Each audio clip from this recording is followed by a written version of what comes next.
Hey, what's going on? It's Ramen on a Friday, and this is episode motherfucking 12. I got my boy in the building. Tell him what's up. What's up? What's up? This Pheonix, Kamau. How we doing? Part 2. Yeah, part 2, man. I saw people was looking at it and shit. We up to almost 100 views now. Bro. Yeah, we up there. We up there, man. I knew that was an interesting conversation, and so I wanted to have you back because we always have a cool cultural conversation. But today I wanted to really get into. I told you I watched the Tupac movie and I saw his mother say they gave you the tools you need to kill you to destroy yourself. Uh-huh. And I was watching that YNW Melly situation, and I really felt like I needed to speak on, like you said, people don't see people as human beings, like when they're celebrities, and sometimes the fame either breaks the person or makes the person, like, so like, what do you think? What do you? Okay, for the viewers that don't know of YNW Melly, you explain what you think happened with that situation. In a nutshell, you know what I'm saying? Fame, money, all this shit enables people just to be the person that they are, with no restrictions. Mm-hmm. So, you know what I'm saying? Maybe he might be talented, but might have not have been the smartest of motherfuckers. So when this situation happened, just like a lot of situations, it enabled him to, you know what I'm saying, might not keep it under wraps to the point where it doesn't incriminate himself. You know what I'm saying? He kind of like not paraded it around, but like he wasn't hiding it. You know what I'm saying? I mean, the evidence looked crazy. Like the evidence was crazy. Yeah, I mean, that's what I'm saying. There's actual physical criminal evidence against him. So for him to like kind of dance around that line was not the smartest of decisions. Especially with the murder on my mind. Exactly. I said this to you already with 50 Cent. And look, it's just happening again. Yeah. Why do we keep making the same mistake? It's just people aren't at that place usually to be able to be like, hey, I shouldn't do this, or not be swayed so much by the fame and the money and all this type shit. So they're like, once they get it, it's like, oh, I can just do whatever. They think they have a level of invincibility. Yeah. So it's like there's yes men around. There's yes men being like, oh yeah, do that, yeah, whatever. That's what I said. I'm like, say you killed all these fucking people. You like, know what I'm saying? see, so myself, I used to be in that same type of situation as a regular person. So I can only imagine being famous and people being around me, or whatever. But what I want people to pay attention to is, like I said, the tools they give you the tools to destroy yourself. If you're a motherfucker that smokes crack or does things, and yeah, it's one thing that you do that, and some people might say with moral standards, well, as of morals or ethnic code, is that what you want to say? That, oh well, look, that's not right. You can't do that. You can't do drugs. You can't do this. But let's talk about the people that are around that person. Because, like, you can look around the room and you can tell when, like, I told you I was around a group of people when I was growing up, and I started to look around, and the only reason why I didn't think that what we were doing wasn't normal was because everyone was doing it. Yeah. Mm-hmm. You know what I mean? So now what you get is, you get these, now with these celebrities or these rappers, it's getting even worse now because they can't be told no. Exactly. And the big homie is gone. There used to be a big homie everywhere. You know what I mean? What do you mean? Like what I just explained to you about the Jeezy thing earlier. Me and him was talking about Jeezy. Big Meech. Like, I watched him do an interview. Like, Big Meech was the big homie. He co-signed these people's careers. But he didn't allow, even though he was doing street shit, he didn't allow, like, foolishness, like, with that other side of the business. So he could tap them and be like, nah, that don't make no sense. So you're saying, like, he might have been doing it himself, but he didn't enable, like, no, the rest he didn't of the enable group. people. Yeah, I feel that definitely. He didn't make nobody he didn't put shit in their hand for them to sell or anything. He moved. Yeah, I love when people like you gotta look it up. But I love when people repost the videos of him before prison and the stuff that he says, because some of the stuff is kind of weird. He was moving off of like a code. Like people use his videos for loyalty. Like they'll post them on Facebook, like the words that he says. Cause he used to say some real shit. Like he'd be like, "All my dudes." There's like one video where he was like, "All my dudes right here. This is why we all successful and we haven't been taken down yet because we never gonna fall out over no hole. Everybody can get one." You know what I mean? And even though it sounds kind of disrespectful, you could tell his aura was like a leader. You know, like some people have like a leader aura.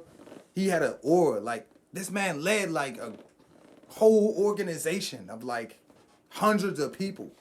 Black men, if that. You know how hard it is to get gang members of different gangs to like come to an agreement? It's a lot of pride involved and a lot of he got all of that. Yeah, a lot of egos and all of that. And people move. They talk stories about them, man. They were saying they was running through clubs together. All of them pulling up in Lamborghinis. All of them buying a bottle. Now, we ain't fighting over that man don't got no money because all of us got money. You know what I mean? We all bought 10 bottles of rosé. Now, that's not necessarily stunting. It's just it is stunting, but it was like his aura was a leadership. He was larger than life because he was always, even though he was doing negative stuff, he just always was positive. It was kind of weird. Like, his conversation was positive, one. And two, it was like a brotherhood. And I think that's kind of how people get sucked in to that type of lifestyle anyway. They think they have to be loyal to somebody and do all the shit for them, and then they end up doing some they fuck end up shit. falling because you gotta be ready for the consequences when you're involved with people like that. I remember watching Vlad do an interview, and he said he went to a party of theirs, the Big Meats party. He said he went to one of the parties of theirs, and he said, I looked in the room, I seen what was going on, and I said, yeah, they're doing some good stuff, but these guys will be in jail in a couple years because they was going crazy. Like, I remember one time, it's clear that they know he was selling drugs. This is the biggest thing that they were talking about was when he made the billboard in Atlanta. He got so big that he made a management group. I told you Jeezy was signing with the him. BMF? The BMF. Okay. They turned BMF into a legitimate business. They turned the gang into a legitimate business. And to play with the feds, he made a legitimate business billboard hanging up over top of Atlanta. It's fucking gangster shit, bro. Yeah. And I watched the interview and it was like a cop. He was so pissed off. He was like the arrogance of him to have this fucking billboard like hanging off the goddamn wall. And it's like, we wanted to take him down then. Like, wow. You know what I mean? Wow. Yeah, yo, I swear, y'all can show you the video after we done, but that's how it was. Yo. He was like the arrogance of him to have it. And that's what I mean by to give you the tools you need to destroy yourself. Because himself, the tool that destroyed him was arrogance. What, Hoover? The Big Meech character. Oh, yeah, okay. With the tool that everybody has a different tool, whether it be arrogance, narcissism, pride, whatever. If you cannot harness that as a human being, you're not ready to be famous. And that's exactly what I mean. You know what I mean? You're not. That's exactly what I mean when I say, like, people aren't at that level where they can stop themselves or stop these feelings that'll let them go off the fucking rails, and nobody around them, because they're at such a status, they're at such a status where they enable themselves to do that, but they're at such a status where everybody else around them enables them to do that because they're the star, they're the person in power. I cried when I watched Whitney Houston's. Whitney Houston, you see the Whitney Houston movie? No, the real documentary. Watch that thing, Whitney. Yeah, but I cried when I saw that. She's at a certain, like, who's gonna fucking tell Whitney Houston? Her own dad sued her. Who's gonna tell like, Whitney you know Houston? What I mean? Who's gonna tell Whitney Houston that she can't smoke crack? Like, no, Whitney, you shouldn't do. Like, nobody's gonna. No, say boy, Whitney, it just wasn't that. Like, you it can't was smoke crack. It got to the point where and that's the other problem. It gets to the point where sometimes, because I was watching Benzino. You know who Benzino is, right? Yeah. You know who Coy Leroy is, the lady, the girl. You know that's Benzino's daughter, right? Are you serious? That's his daughter. And in that song she would do, Lil Durk, she dissed Benzino. Why? Because she didn't really get her dad. Okay, so Benzino, if you know about Benzino. Hold up, side note, that nigga is fucking yoked now. Yeah. Have you seen him now? Yeah, he's big. He's what brolic. the fuck is going on? He's crazy, bro? yeah. Well, he went to prison or something happened. Oh, okay. But anyway, long story short, if you know about the real Benzino, see, I'm a hip hop fanatic. Like, there's a reason why Eminem was beefing with Benzino, all of that. But I'm not gonna get into that. We can get to another situation because I kind of want to talk about beef on a segment. But Benzino was okay, he's a prime example of what I'm talking about. Benzino was in a live where I was watching with Queen's Flip. He literally was saying like, I held it down. I was the breadwinner and my whole entire family lived in my mansion. And then when everything went to shit, I had to disperse everyone. Do you know how hard that feels? You know what I mean? Just imagine you becoming a huge rapper and you tell your mother to quit her job. And you're taking care of your brother, your mother, your sister, your grandmother, a couple cousins, all of that crap. And then it just all crashes down. It's a fuck situation. How did it crash down for him? The feds, he was doing illegal shit too. So he was doing on top of like the he was rap doing shit, illegal shit like, on top of the rap shit. See, like that's the feds crashed him that's down. exactly what I'm talking Which about. also created Coy Leroy. If you watch her do interviews, which also created a problem between his children, between her and him. They have a problem because she had to go back with her parents.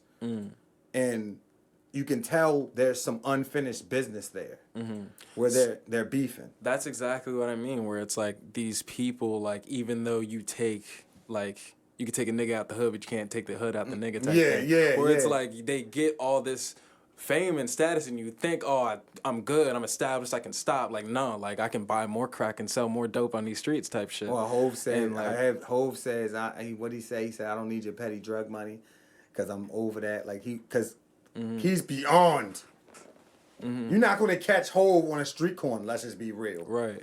And it's like, you know what I mean? It's like Hov. He had a choice. He could like continue to do that shit because he was so good at it, or he could be like, I can use these brains and bronze to fucking work my shit. What's actually gonna do this thing for the long run or whatever. You know what I'm saying? He broke out of that. I think he's just one of the people that broke out of that mentality. Like, he's not really, I guess, a special case. He's only a special case in the form of like he left everybody He's behind. the one who's like. Who broke out of that mentality? I mean, I don't know. One could say that's not loyal. One could say that's not loyal. No, but they could say that, but like, what, you expect him to sell crack and like feed fucking money to his crack streets and shit? The only reason why I would say it's not loyal, it's not because of that. Because are you familiar with the DeHaven situation? Nah. Okay, so DeHaven was best friends with Jay-Z before he was famous. He was a drug dealer in New York City. And you can look this up. There's tons of interviews, and he even mentions him in songs. You know what I mean? Made man never make statements. Fuck behavior. No, he said fuck DeHaven for caving. Made man never make statements. He's talking about DeHaven. DeHaven, he was the godfather of DeHaven's daughter or kids, or one of his kids or whatever, and like all that stuff happens. And then when DeHaven went to prison, he kind of veered off. Jay-Z kind of veered off and then became Jay-Z. And then DeHaven kept making videos of like, how come he doesn't acknowledge me anymore? Like, I'm not acknowledged. Is that necessarily, I've grown out of this with my stardom? What was DeHaven to him in the first place? They was like brothers. They lived in the same building together. And what, DeHaven kept doing street shit? And they both were doing street shit. So like... DeHaven pretty much was his plug. And DeHaven went to jail? Yes. Federal case. And then Jay-Z went off and did rap shit? Yeah. Okay, well, I mean, that's just another situation. That's like, that really has no correlation. That's his own personal loyalty.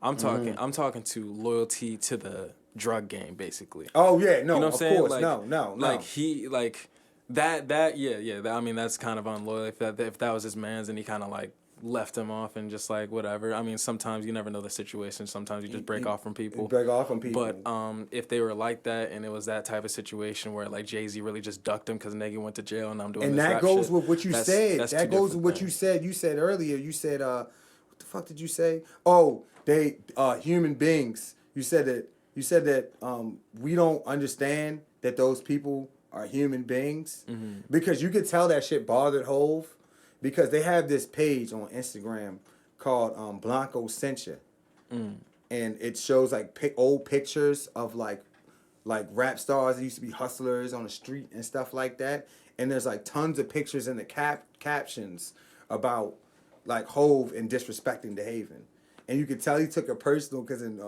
444 he mentioned it, but he's slick. See, Hove ain't one of them people that just says shit. He mentioned it. He said something in a lyric. He said oh yeah, y'all be looking crazy on the emoji pictures, so when you go to hell, tell them Blanco sent you. Yeah. Yeah. So he was talking about Blanco Sencha, the page, but no one else. If you're not a hip hop fan, you wouldn't notice that. But when I heard that, I got chills. I was like, "Woo, oh, don't do that!"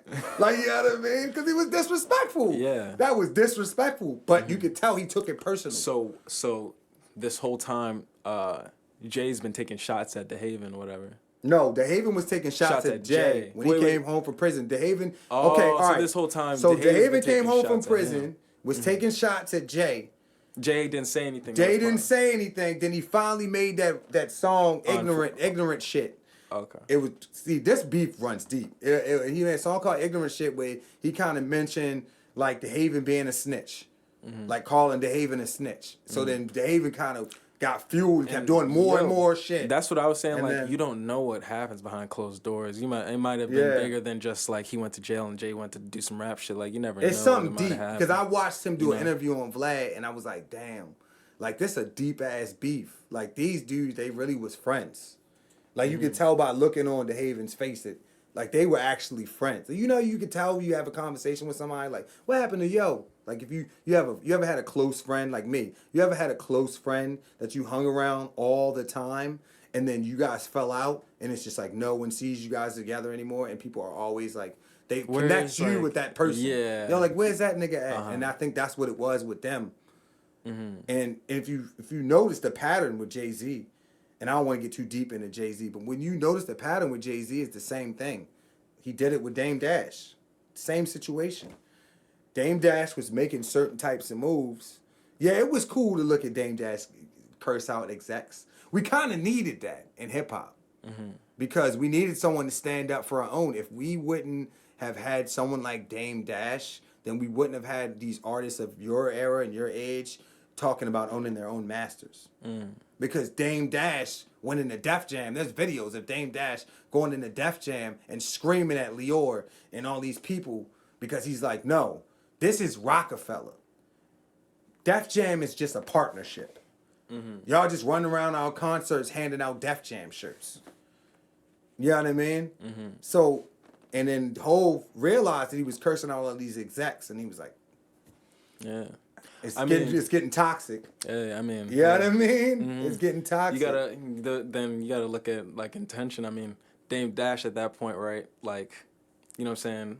You gotta look at them right now. I mean, it's a positive negative. It's a positive and a negative. Right. Jay-Z's a billionaire. Everybody knows Jay-Z's a billionaire. That wasn't necessarily a billionaire move as Jay-Z saw it.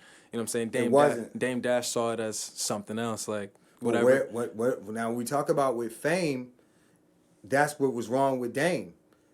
I believe that the tool that destroyed Dame was ego. Yeah, absolutely. Man, I watch him in tons of interviews. His ego, man, he don't let shit go. Yeah, and he's always trying to battle. I mean, it's like if you're on that type of level, like why do you even feel that type of way? You see the video of him cursing his kids out? Like, oh yeah, I saw that. But like I see him in interviews, like if you are at that type of level, got that type of status, whatever the fuck you want to call it, like. Why are you so hurt? Why are you trying to battle every fucking interviewer that like what is just trying to ask you questions? Well, he's saying that I see where he's coming from. Coming from the intention to get a rise at it. I see where he's kind of coming from though. I see it as Dame is right. Dame was ahead of us years back about being independent. That's why Jay-Z's first album is the most expensive album on his catalog. Because they did that independently. That wasn't with Def Jam. They did it with Priority. And they were like the original. Master P and Jay-Z were the only ones that did what they did at that time. Like the whole the whole like we're independent. We can do everything else. Like Def Jam, you can sign us, but we want to do everything. You don't have to market us. You don't have to do. We're gonna do all the marketing. You know what I mean? And Dame was trying to fight for people to be able to do that. His pride thing was like, why I need to ask another motherfucker to help me when but sometimes you need to ask people for help. So you can't go around burning bridges. But Dame was just going around burning bridges. Because he was like, man, I'm going to learn how to do this and I'm going to do it myself. That's like me if like AJ was trying to show me how to put the podcast together, right? That's like AJ do all this stuff for me. And I learn how to put the mic together and I learn how to do everything. And then I don't need AJ no more. And then I just go, whoa. AJ's a culture vulture. You know what I mean? It's hypocritical. Yeah. So that's pretty much what happened with that situation. But like I said, there's a positive and negative to it because Dame, at that time, Dame was the shit, and he did. He made it cool for you to want to do what you wanted to do. You know what I mean? And he made it cool for you to be like, hey man, I don't need a label. Fuck that. The label. Because if you notice, I told you before, the label is fucking everything. But I mean, you know what I mean? Do you think Jay did not want the same thing for himself? Jay started playing golf with the people that he was cursing out. That's what the problem was. But was he getting the same result? Did he get his masters? Jay? Yeah. It took him some time. That's what I mean. There's two ways of doing it. And like two ways will get you two different things. Dame Dash, look at him. I don't know where the fuck he is. I mean, now. no, Dame Dash makes bigger moves now. He's like directing films and I know, but look, he's doing Dame behind Dash, the scenes shit. There's Dame Dash and then there's a Jay-Z. Yeah, and we know about Jay-Z, and there's a different way. There's a different ways of going about it and getting your same shit, and that doesn't require a level of what is violence. You know what I'm saying? You should look at it as like, you know what I'm saying? Like, what's the most G thing to do? Actually, it's not to fucking. I don't know. You can ask AJ. Yo, some people in Hollywood are just finicky. Yo. No. Sometimes you gotta press somebody. Yo. Oh yeah, and no. You know what I mean? But there's a certain level. You ever seen that episode of Atlanta? But when Childish Gambino was running from the promoter was running from Childish Gambino. That happens in real life. He was like popping in rooms and disappearing. Yeah, and, I know. But like Jay-Z did a level of his own pressing. You know what I'm saying? That's still a level of pressing. You know what I'm saying? Getting what you want, at the end of the day, you press, whether it was through violence or through like persuasion. You know what I'm saying? You're still pressing. He still got his advantage and got more capital out of it in the same right. And the way he moved is putting him in a different position in life, just based on, let's say, life in terms of net worth. We know what the fuck goes on. You think this sadness thing that's going on with these rappers? I was talking to Yeti about it last episode about social anxiety. You think this sadness thing is a tool that they're using? Oh yeah, bro. Oh my god. All this, I'm starting to see the pattern with these young rappers. All this shit, bro, is just pandering to a fucking audience. I don't like that. I don't like it either. It's nasty. It's fucking gross. Like all this packaging. It's like literally packaging negativity. Yeah. But like, look, it's not even that. It's the sadness with the rap stuff and like pop culture in general. It's kind of like right now it's the LGBT stuff and types of like different where you want to put people as advertisers or you want to put like somebody right now, like if you want to sponsor somebody. They're usually gonna sponsor some like black guy turtleneck. Yeah. You know what I'm saying? It's just pandering. It's just like they're looking at I said before that I told this man, I said, do you ever want a black person to get out of trouble? Put him in a turtleneck. That's what they do. Glasses. They put him in turtlenecks, nigga. Like Meek Mill got in trouble, came out of prison, turtleneck. Right. Every video he had a turtleneck on for some reason they speak proper English. For some reason they have the fingers crossed, twiddling the thumbs, proper English. stylish with like, come on, bro. Yeah. They're just seeing what little things pop off in the community, and they're like, oh, we can put this in front of them. This is going off now. I said it once again, and I'm happy for him, yo. I said it, and probably brought him up a lot on this podcast. But I said it with Antonio Brown. Man, that shit looked crazy. I don't know if you go back in time and you go look at his interviews around that time. Okay, this is the same thing that happened with the Aaron Hernandez cat, and that's why I believe in CTE. I really want to do an episode about it, but I want to do more research. But you can just tell CTE. What is that? Remember the movie Concussion with Will Smith? Yeah. That is real. Because you can tell that Antonio Brown's energy shifted at a certain point in his career. Like you can tell that he's been hit too many times in the head. And that's not even trying to be funny. Like when he got kicked out for that thing, like talking about nothing on the girl's back or whatever he was doing through text message and all of that. Like we thought it was funny, but we're really laughing at like his effects of his like down spiral. They giving him the tools he needed to destroy himself. We thought it's funny that he's down spiraling. No one even gave him his roses when he won the Super Bowl a couple weeks ago. Nobody mentioned that Antonio Brown, after all of this stuff that he overcame, the positive thing is he just won his first Super Bowl in the history of his career. But all the negative stuff, everyone paid attention to. Bro, that shit was all over the headlines. That's the same thing I mean when it's like y'all call Kanye crazy, but Kanye has, whether he's done some outlandish shit, I understand, and said some stupid shit, I understand.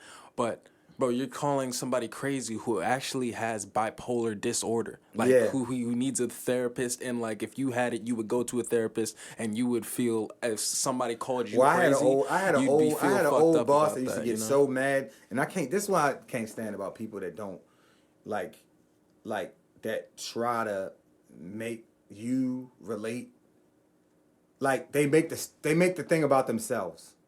Like I was talking about Kanye one time, and this guy, he clearly had mental issues. I worked with him, and he was like, "No, Kanye's just using that as an excuse. I actually have bipolar and mannerism and all of this." Obviously, he was talking about what his problems were, and it was like it was almost like he wanted me to feel sorry for him, and fuck Kanye. When really we shouldn't be talking about fuck Kanye. You should be happy that he's putting light to your situation also. And people don't consider, like, just like you said, fame gives you the fucking tools.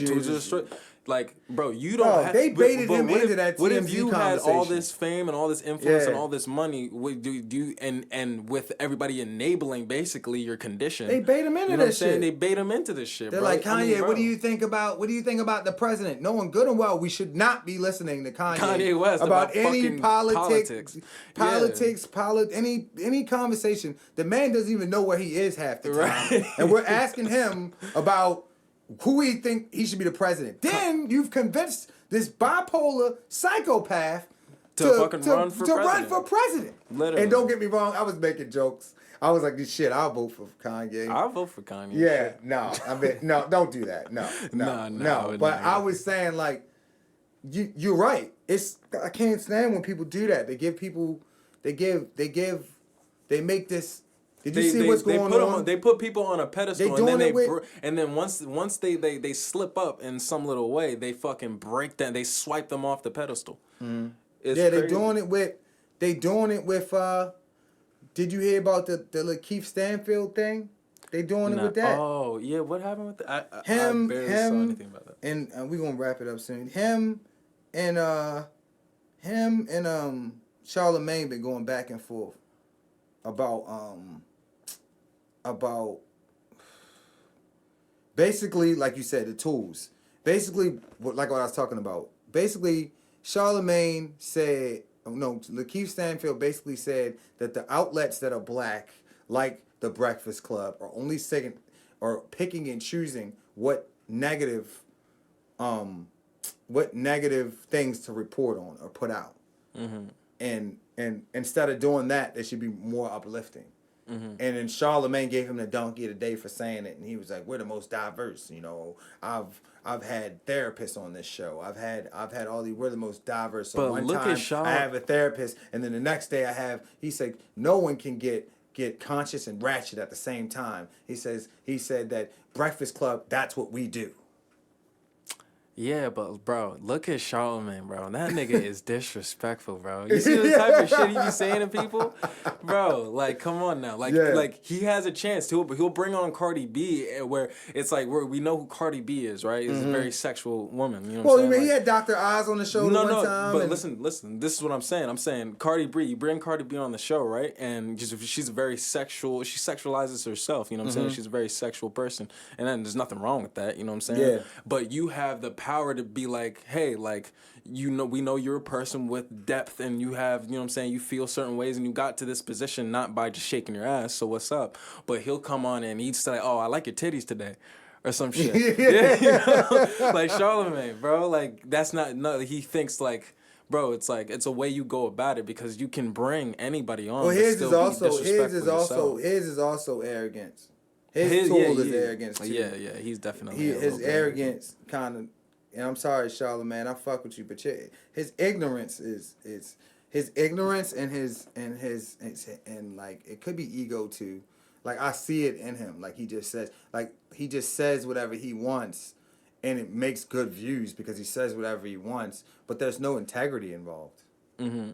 There's no integrity involved. Nah. It's just shock value shit. It's just like he's just saying a bunch of shit just to. I mean, I feel like he's saying it for himself. It's so funny, you know what I'm saying? Yeah. It's just like, why would you even say that? Like, He's a funny nigga. He's though. funny as shit. No, I love him for that, and I do love him for that. But you can't be like then like, oh, I'm going at this in a respectable way.